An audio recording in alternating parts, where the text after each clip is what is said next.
My husband Ethan's hand was trembling. I saw it from the kitchen doorway, frozen with 2 cups of coffee. My mother-in-law Dorothy's voice was low and practiced. "Ethan, sweetheart, I didn't want to tell you, but I saw Naomi with another man. They were holding hands. She kissed him. I'm so sorry." His shoulders went still. He didn't speak. Dorothy dabbed at her eyes, then glanced past him and met my gaze.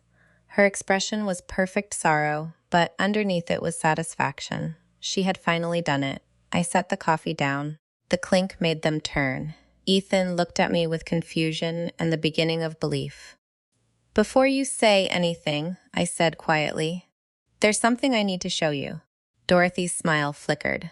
She'd expected tears. She had no idea what was in the drawer of my desk.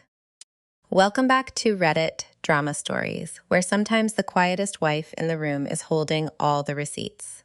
Drop a comment below and subscribe so you don't miss the next story of quiet, prepared justice. My name is Naomi Harper.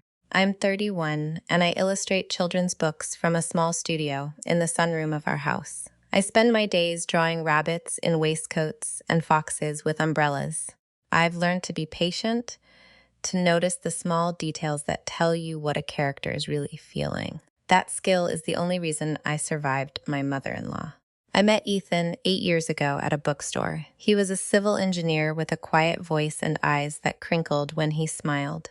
We dated for 2 years. He proposed on a rainy Tuesday in April. I said yes before he finished the question. Dorothy Harper was at the engagement party in a silk dress, holding court at the center of the room. She hugged me. She called me the daughter she always wanted. I believed her. What I didn't know was that she'd wanted a different bride entirely. Victoria Ashford, a surgeon's daughter who played cello and came from old money. Dorothy had been grooming that match for years, imagining the prestige it would bring her in her social circle. When Ethan brought me home instead, she was quietly furious. But Dorothy was cunning. She saw how determined he was. She knew open opposition would push him away, so she smiled. She gave a toast at the wedding that made half the room cry. And behind closed doors, she began her real work. The first sign came 3 months after the wedding. We hosted a dinner for Ethan's extended family. I'd spent 2 days cooking and arranging flowers. Dorothy arrived early, surveyed the living room, and said in a voice pitched only for me, "Oh, Naomi, the seating is all wrong. Uncle Harold can't sit near the window. And lilies? Aunt Margaret is violently allergic. Didn't Ethan tell you? Men never do." She patted my arm like she was doing me a favor. Then she stood in the center of the room, issuing directives, while I moved chairs and replaced centerpieces. When guests arrived, she accepted compliments on the lovely home as if she'd done the work. I said nothing. I was newly married and eager to please. A few weeks later, Dorothy invited me to lunch at her country club. I thought it was a gesture of goodwill. I wore my best dress. When I arrived, she introduced me to her friends as Ethan's little wife, the one who draws cartoons. The women tittered. One of them asked if I'd done any work they might know. Before I could answer, Dorothy laughed and said, "Oh, nothing important. It's more of a hobby, really." She kept me at the far end of the table, away from the main conversation, and when the bill came, she handed it to me and said loudly, "You don't mind, do you, dear?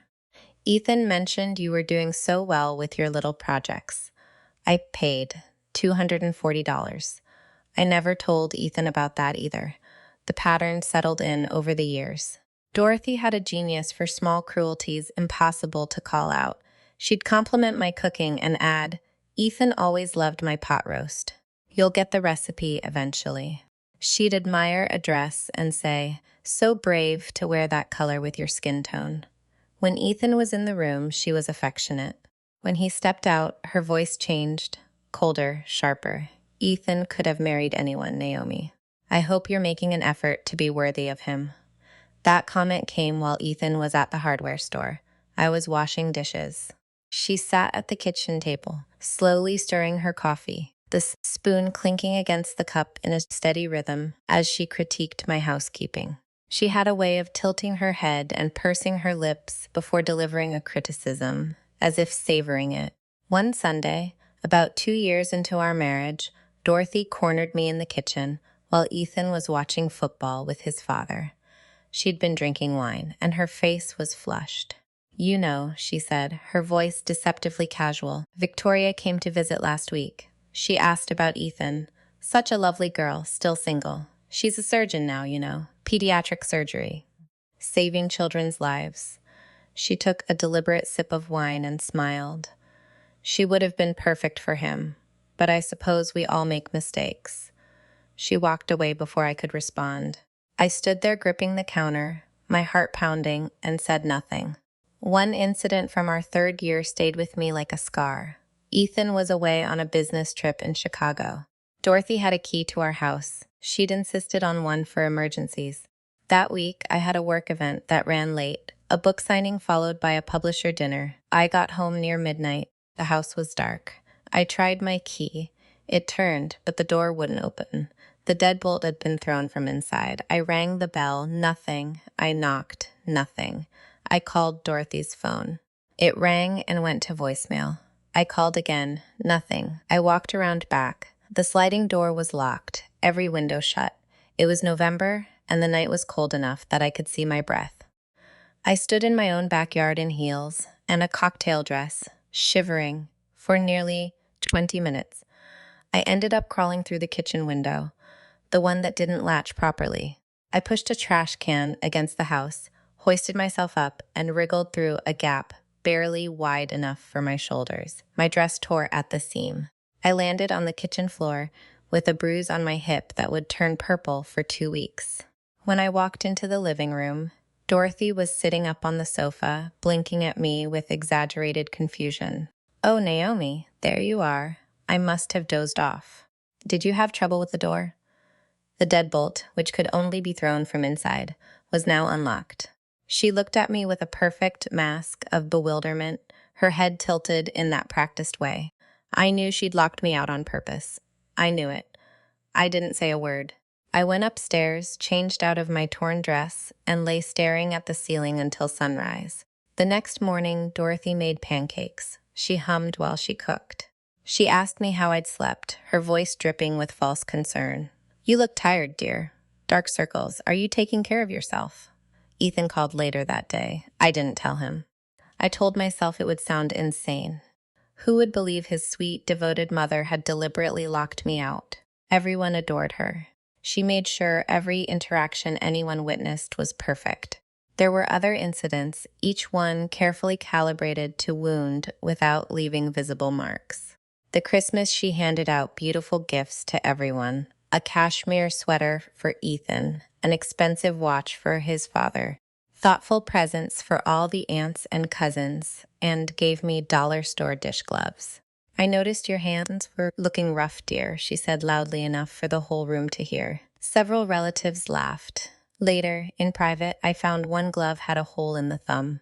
The time she rearranged my entire kitchen while I was at work, claiming she was helping. She threw away spices she considered exotic, reorganized my cabinets according to her system, and left a note on the counter that said, "Much better now. You're welcome." When I came home, I couldn't find my own pots and pans. I stood in the middle of my kitchen, and felt like a stranger in my own home. The time she served me food she knew I was allergic to, shellfish, at a family dinner. She'd made a big pot of seafood gumbo, her famous recipe, and ladled me a bowl before I could say anything. When I reminded her I was allergic, she looked stricken. "Oh, Naomi, I completely forgot. But you can just pick out the shrimp, can't you?" I didn't want to make a scene, so I tried to eat around it. Within an hour, I was sick. Dorothy spent the evening telling everyone how I'd ruined the meal by being so sensitive. "I feel just awful," she said, her hand fluttering at her chest. But really, she should have said something sooner. Ethan was in the bathroom holding my hair back. He never heard her version of events. The comments about my body and my career were constant. "Naomi draws little pictures. It's not a real career, of course, but it keeps her busy," said at a barbecue in front of a dozen relatives while I stood right there, holding a platter of the cornbread I'd made from scratch. Naomi's mother was a schoolteacher, I believe, salt of the earth. No one important. Said at a bridal shower as if she were complimenting me, as if my family's humble origins were a charming anecdote. "Naomi and Ethan are trying for a baby. I do hope it takes." Some women just aren't built for motherhood, said at a family reunion, loudly, while I stood frozen with a plate of potato salad. Several aunts turned to look at me. My face went hot. I excused myself to the bathroom and sat on the edge of the tub, breathing slowly, counting to 10. That one I almost broke over. But I didn't. I swallowed it and smiled and told myself it wasn't worth the fight. But I wasn't just suffering, I was watching, and I was keeping track. It started almost by accident. After the shellfish incident, I began writing things down: dates, times, what was said, who was present. I kept a small journal in my desk drawer, locked with a tiny key I wore on a chain around my neck. My grandmother, who had raised me after my mother died, once told me, "Truth is the only thing that can't be taken from you, Naomi. Hold on to it. Write it down if you have to, but never let it go." Page after page filled with Dorothy's words. "You're not good enough. Ethan will wake up one day. Some women just aren't built for motherhood." I wrote it all down, and with every entry, I heard my grandmother's voice. Then I started saving text messages. The one where she told me I was lucky Ethan had married me because most men wouldn't have settled. The one accusing me of keeping Ethan from his family when I'd been the one encouraging him to visit her. The one calling me a gold digger, me, who earned more from my illustrations than Ethan did from his engineering job. I screenshotted everything and saved it to a password-protected folder on my computer. Then, 2 years ago, I started recording conversations on my phone when Dorothy and I were alone. It wasn't illegal in our state. I checked. I captured her voice telling me I wasn't good enough for her son, telling me she'd always known I'd be a disappointment, telling me if I really loved Ethan, I'd leave so he could find someone worthy. "You're a weight around his neck, Naomi, a stone, and one day he's going to wake up and see it." Her voice on those recordings was nothing like the sweet, trembling tone she used in public. It was cold, sharp, honest in a way she never allowed herself to be when anyone else was listening. That line, "and a stone around his neck," I wrote it down separately in my journal, underlining it twice, because it was the clearest summary of everything she believed about me. I had it all. Hours of audio, dozens of screenshots, a journal filled with 6 years of cruelty. I kept it in a locked drawer in my studio, waiting for a moment I hoped would never come. I didn't want to use it. Despite everything, I didn't want to destroy Ethan's relationship with his mother. I kept hoping she'd change, or at least stop, or that somehow the truth would come out without me having to be the one to reveal it. The lie about the affair was the moment I realized she would never stop. She would escalate until she destroyed my marriage or I pushed back. There was no third option. If you've ever held a secret to protect someone you love, you know how heavy that weight becomes. And if you haven't subscribed yet, now's the time, because what happened next changed everything. That afternoon, after Dorothy left with a final pitying glance at me, Ethan sat in the living room in silence. He didn't look at me. He didn't speak. His hands rested on his knees like stones. I brought him tea. He didn't take it.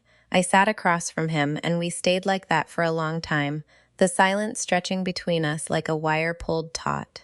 Then he spoke, his voice ragged in a way I'd never heard before. "Is it true, Naomi? Is there someone else?" His eyes finally met mine. The pain there, the fear, the beginning of belief, it made my heart crack right down the middle. My mother wouldn't lie to me. She's my mother. She's the one person who's always been in my corner. "So you need to tell me right now. Is it true?" "No," I said. "It's not true. It's never been true, and I can prove it." I went to my studio and unlocked the drawer. I brought back the folder, the journal, the screenshots, the printed transcripts of the recordings, years of documentation. I set it on the coffee table between us.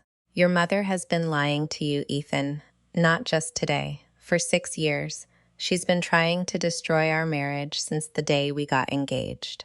And I have evidence." He stared at the folder as if it might bite him. "What is that?" "Everything. Every cruel thing she's ever said to me. Every text. Every recorded conversation. The affair story is just the latest chapter. She's been writing this book for a long time." I opened the folder and started pulling things out one by one. "Read this." The text she sent after your birthday, accusing me of flirting with your cousin Mark. Here's the transcript where she told me to leave you because I'm not good enough for you. Here's the voicemail from Christmas, uninviting me from family dinner. She said everyone would be more comfortable without me. Here's the journal. 6 years of entries, Ethan.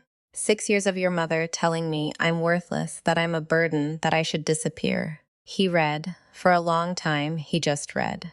I watched his face change, confusion to disbelief, disbelief to a kind of raw horror that made my chest ache. When he reached the transcript where Dorothy called me a stone around his neck, his hand started shaking. When he got to the journal entry about the night she locked me out, he stopped and looked up at me. She locked you out of our house? On purpose? And you never told me? I told you I got locked out. I didn't tell you she did it on purpose. I knew how it would sound. He read the entry again, then the next one, then the next. His jaw was tight, a muscle twitching at the corner. Why didn't you tell me? He whispered finally. Why didn't you show me this years ago? Because she's your mother. Because I love you and I didn't want to put you in the middle of something that would tear your family apart. I kept hoping she'd stop. I kept hoping she'd accept me. And by the time I realized she never would, I was too scared. I thought you wouldn't believe me. She's so good at what she does, Ethan. She's spent decades building the image of the perfect mother. I was afraid you'd choose her. He set the papers down very carefully, as if they were made of glass. His eyes were wet. I believe you, he said. Oh God, Naomi, I believe you. And I am so, so sorry I wasn't paying attention. I started to cry then, not the performative tears Dorothy used, but real ones, the kind that come from years of holding everything in. He came around the table and held me, and we stayed like that for a long time. When he pulled back, his expression had hardened into something I'd never seen before. We're going to do something about this, not just between us, in front of everyone, the whole family. They need to know what she's been doing. And she needs to know that she can't hide anymore. Ethan didn't confront his mother right away. That wasn't his way. He was methodical, an engineer to his bones. He called his Aunt Margaret, Dorothy's younger sister, a quiet woman who'd always been kind to me, and who, I suspected, had her own complicated history with her older sister. Margaret had seen glimpses over the years, I think. She'd noticed the way Dorothy's voice changed when she spoke to me, the way her smile never quite reached her eyes. She'd never said anything directly, but she'd given me small kindnesses. A squeeze of my hand at a family gathering, a knowing glance when Dorothy made one of her little jokes at my expense. He told Margaret he was hosting a family dinner, a celebration of togetherness. He wanted everyone there, aunts, uncles, cousins, anyone who could make it. 35 people. He didn't tell her why. He just said it was important. The dinner was set for a Saturday, 2 weeks later. Ethan arranged everything with the same quiet precision he brought to his work. He rented a private room at a restaurant on the edge of town, a place with white tablecloths and soft lighting, and a dessert menu that took up an entire page. He ordered flowers for the centerpieces. He ordered wine, good wine, the kind Dorothy liked to boast about knowing. He made sure the seating was arranged so Dorothy would be at the center of the long table, where everyone could see her. And he asked me to bring the folder.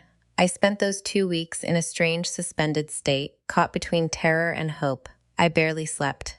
I'd find myself standing in my studio, staring at the locked drawer, running through every possible way the dinner could go wrong. What if no one believed us? What if Dorothy twisted the evidence, played the victim, turned the whole family against me? What if Ethan, in the moment, couldn't go through with it? But then I'd remember his face when he read the journal, the way his voice cracked when he said he believed me, and I'd feel something steady beneath the fear.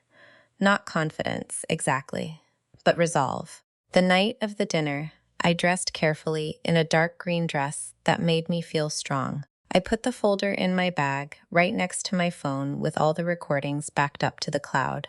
Ethan held my hand in the car the whole way there. He didn't say much. He didn't need to.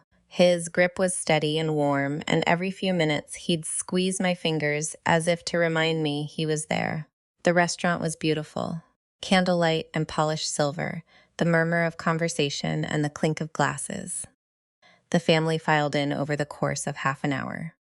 Aunt Margaret arrived early and gave me a long, searching look before kissing my cheek and taking her seat. Uncle Robert came with his wife, their adult children trailing behind. Cousins I hadn't seen in years showed up, drawn by the mystery of Ethan's urgent invitation.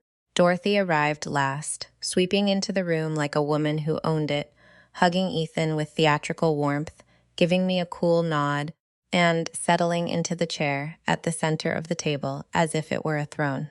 Dinner was long and loud, the way family dinners always are. I barely ate. I pushed food around my plate and kept glancing at Ethan, who was quiet but calm, making small talk, refilling wine glasses, playing the gracious host. I watched Dorothy hold court, her voice carrying across the table, her laughter too loud, her eyes scanning the room for admiration. She gestured expansively when she spoke, and I noticed how she never once looked at me directly, as if I were invisible. When dessert plates were cleared and coffee was poured, Ethan stood up. The room quieted slowly, conversations trailing off as heads turned toward him. He tapped his spoon against his glass, a clear, bright sound that cut through the murmur. "Thank you all for coming tonight," he said. "I know it was short notice, and I appreciate everyone making the effort. I wanted to gather you all together because there's something that needs to be said. Something that's been going on in this family for a very long time, and it's time for the truth to come out." Dorothy looked up at him, her coffee cup halfway to her lips, her expression curious but unconcerned. She had no idea what was coming. She thought this was just a dinner, just another gathering where she would hold court and everyone would admire her. "My mother," Ethan said, and his voice was steady, but there was something heavy underneath it, "has spent the last 6 years lying to me. And to all of you." He paused, letting the words settle into the silence. "She's been telling me that my wife is unfaithful, that she's a gold digger, that she's not good enough for me. She's been telling Naomi in private that she should leave me, that she's worthless, that she's a burden. She's been spreading poison in this family, and I didn't see it. I didn't see it because I trusted my mother. I thought she loved me. But what she's been doing isn't love. It's manipulation, it's cruelty, and I have proof." Dorothy's face went very still. The color drained from her cheeks. "Ethan, what on earth are you talking about? I've never said any such thing." Her voice was high and thin. "Naomi, what have you been telling him? What lies have you been filling his head with?" I didn't answer. Ethan opened the folder. He pulled out the first document, a printout of the text where Dorothy had called me a gold digger. "This is a text message from my mother to my wife, dated March 14th, 2 years ago. It reads, 'Naomi, I know what you're doing. You married Ethan for his money, and everyone can see it. You're not fooling anyone.'" He held it up, then set it on the table where the relatives nearest could see. "My wife earns more than I do. She's never asked me for a cent. But my mother called her a gold digger anyway." He pulled out the next document. "This is a transcript of a voicemail from Christmas Eve 3 years ago. My mother called Naomi and told her not to come to the family dinner because, and I quote, 'everyone would be more comfortable without you.' She spent Christmas alone that year while I was at my parents' house, and I didn't know because my mother told me Naomi was sick and couldn't make it." Gasps rippled around the table. Dorothy's sister Margaret had gone pale. Uncle Robert set his fork down with a deliberate clink. Ethan kept going. He pulled out the journal, my journal, years of entries in my neat handwriting. He read aloud the entry about the night Dorothy locked me out. He read the entry about the shellfish dinner, and the one about the dish gloves at Christmas. He read the transcript of the recording where Dorothy told me I was a stone around his neck, that he would one day wake up and see me for what I really was, that I should leave him and let him find someone worthy. The room was absolutely silent now. Dorothy's sisters were staring at her as if they'd never seen her before. Her brother-in-law had pushed his plate away. One cousin, Rachel, a young woman who'd always been kind to me, was crying quietly, tears tracking down her cheeks. Dorothy stood up so abruptly her chair scraped against the floor with a sound like a scream. "This is absurd." Her voice was shrill. "She's twisted everything. She's been recording me without my knowledge. That's illegal. You can't trust anything she says. She's a liar and a schemer, and she's been trying to turn my own son against me from the very beginning. It's not illegal in this state to record conversations you're a party to," Ethan said, still calm. "I checked, and every single document in this folder has been verified. I've seen the originals. I've heard the recordings with my own ears." He looked at his mother, and his voice finally cracked, just a little. "You told my wife she was a stone around my neck. You told her to leave me. You locked her out of our house in the middle of the night and pretended you were asleep. You served her food you knew she was allergic to, and then blamed her for getting sick. You tried to convince me she was having an affair. You've been doing this for 6 years, Mom. 6 years. And I didn't protect her because I didn't know. But I know now. And I am not letting you do it anymore." Dorothy's face had gone a deep, mottled red. Her breathing was ragged, her chest heaving, her eyes darting wildly around the table as if searching for a single sympathetic face. She found none. "You ungrateful little." The words came out in a near shriek. "After everything I've done for you, everything I've sacrificed, I gave up my career for you. I gave up my life for you. And you choose her over your own mother? She's nothing. She's a nobody. She's been poisoning you against me from the moment she slithered into this family." Ethan didn't raise his voice. He just looked at her with a tired, profound sadness. "She's my wife, the woman I chose, the woman I love. And you have been trying to destroy her. I'm not asking for your side of the story, Mom. There isn't one. The evidence is right here. Everyone in this room can see it." He turned to the family, his gaze moving slowly around the table. "I'm not asking you to take sides. I'm just asking you to know the truth. My mother has been lying to all of us, and I'm not going to let it continue." In the silence that followed, I rose from my chair. Every eye shifted to me. My hands were shaking, but my voice, when I found it, was steady. "I want to thank you all for listening tonight. This has been the loneliest 6 years of my life, and for most of it, I didn't think anyone would ever know the truth." I paused, looking not at Dorothy but at the faces around the table. Aunt Margaret's tear-streaked cheeks, Uncle Robert's grim nod, Rachel's wide eyes. "I'm not here for revenge. I'm not here to banish Dorothy from this family. What I've always wanted is simple honesty. I want to be able to sit at this table without being lied about. I want to be seen as Ethan's wife, not his mistake." I turned then, just for a moment, and met Dorothy's furious stare. She once told me I was a stone around his neck, a weight dragging him down. But the only weight this family has carried for 6 years was a secret kept in the dark. The truth is out now. It's lighter. And I'm ready to move forward if everyone else is. Dorothy's composure shattered completely. She began to shout, a torrent of abuse directed at me, at Ethan, at the folder on the table, at the entire room. She called me a manipulative liar. She called Ethan weak and pathetic. She raged about how she'd sacrificed everything and been stabbed in the back by the people she loved most. It was Aunt Margaret who finally acted. She stood up slowly, walked around the table, and took Dorothy firmly by the arm. Her voice was quiet but absolute. "That's enough, Dorothy. You're done." Dorothy tried to pull away. "Let go of me. This is none of your business, Margaret. You've always been jealous of me. You've always. Now." Margaret's voice didn't rise, but it cut through Dorothy's rant like a blade. "You are making a fool of yourself. You've said enough. More than enough." She turned to her sister's face, and something passed between them, something old and complicated and private. "Come with me. Right now." Dorothy's resistance crumbled. Her face seemed to collapse in on itself, the rage draining away and leaving something hollow and defeated behind. Margaret led her out of the restaurant, Dorothy stumbling slightly, her head bowed. The door swung shut behind them with a soft click, and the room fell into a profound, ringing silence.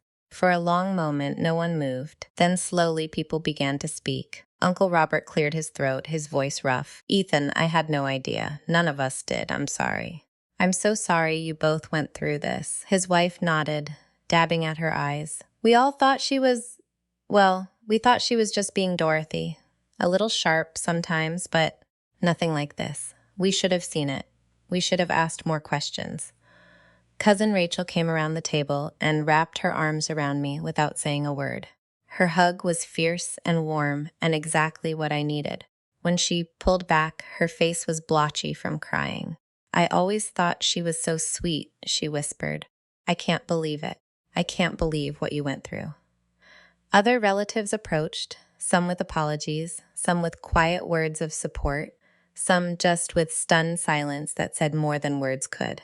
It wasn't a triumph. It didn't feel like victory. It felt like a funeral, not for a person, but for an illusion. The illusion that Dorothy Harper was a loving mother, a devoted mother-in-law, a pillar of decency. That illusion had died at the dinner table, in front of everyone she'd spent decades trying to impress. As the family slowly filed out, offering hugs and handshakes and murmured promises to call, I stayed in my chair. Ethan stayed beside me, his hand covering mine on the white tablecloth. The folder sat between us, still open, the evidence of 6 years of cruelty spread across the table for anyone to see. I felt emptied out, hollow, but also strangely light. The weight I'd been carrying, the fear, the isolation, the constant vigilance, was finally gone. I had told the truth, Ethan had listened, and Dorothy's power over me had been broken. In the weeks that followed, the family recalibrated around the truth. Dorothy didn't call. She didn't write. For the first month, the silence was absolute, and I began to wonder if she would ever speak to us again. Then, 6 months after the dinner, a letter arrived in our mailbox. The handwriting on the envelope was shaky. The return address Dorothy's. Inside was a single sheet of paper with just a few lines. "I don't expect you to forgive me. I'm not sure I know how to ask. But I am sorry for the years I took from you. I know that doesn't fix anything. I just wanted you to know I know." It wasn't an apology, not really. It was something smaller and sadder, a crack of light from a door I'd assumed was sealed forever. I didn't reply, but I didn't throw the letter away either. I tucked it into the back of the folder alongside the evidence of her cruelty, as if to say, "I see you, I hear you, but I'm not ready." Ethan took her call a few months after that. He stepped into the other room, and when he came back, his eyes were red. "She sounded different," he said quietly. "Smaller. She asked about you. I told her you were doing well. She said she was glad." He didn't push me to call her. He understood that some distances take time to cross. Aunt Margaret became an unexpected ally. She called me a few days after the dinner and said quietly, "I knew Dorothy could be difficult. I didn't know how bad it was. I'm sorry I didn't push harder to find out. We've had coffee several times since." She's told me stories about their childhood, about how Dorothy was always the favored one, always the one who needed attention, always willing to tear others down to feel taller. It didn't excuse what she'd done, but it helped me understand. Ethan and I went to counseling, not because our marriage was broken, but because we needed to learn to talk about the things we'd both been hiding. He'd hidden his fear that he'd failed me as a husband. I'd hidden my fear that I'd never be enough for him. In that small office, with a patient therapist guiding us, we learned to say the hard things out loud. We learned that a marriage can survive almost anything if both people are willing to fight for it. And we learned that silence, the silence I'd kept for so long, is not the same as peace. I still have the folder. It's in the locked drawer of my studio, next to the journal and the recordings. I don't look at it often. I don't need to. But I keep it as a reminder, not of what Dorothy did, but of what I survived. I am not the thing she said I was. I am not a stone. I am not a burden.